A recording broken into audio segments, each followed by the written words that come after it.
היי חברים, דיבר מספר 11, דיבר הבונוס. בואו נתחיל.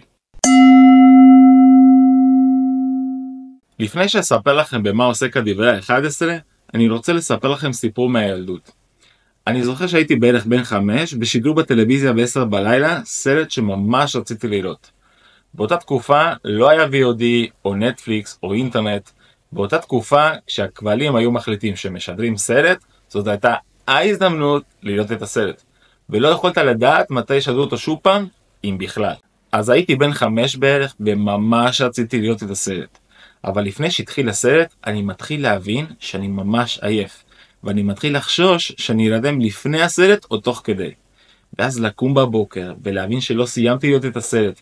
ואז לכעוס על עצמי שהרסתי לי את ההזדמנות לראות את הסרט, שיש מצב לא ישדרו שוב פעם. הפחד היה אמיתי. אני יודע שזה שטויות, אבל בשבילי בתור ילד בן 5 זה היה עניין מאוד גדול. אז אני יושב שמה בעיניים נהיות כבדות ממש, והסרט מתחיל, ואני מתחיל להתאפץ, והבנתי שהגרוע מכל עומד לקרות שאני עומד להירדם. ואז בכוחות האחרונים שלי החלטתי לעשות איתי הסכם.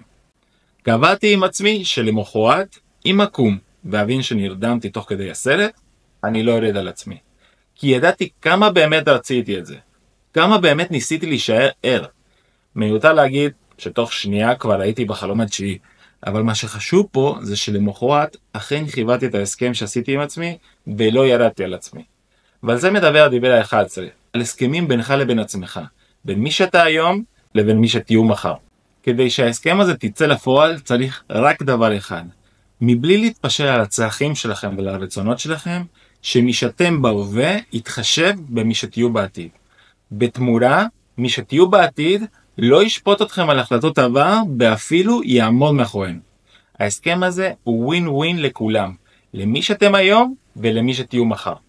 לפעמים אנחנו יכולים להיות מאוד ביקורתיים כלפי עצמנו, וזה גורם לנו לעשות החלטות מתוך חשש לאותה ביקורת. בדף כזה יכול לקחת החלטה טובה ולהפוך אותה להחלטה לא טובה.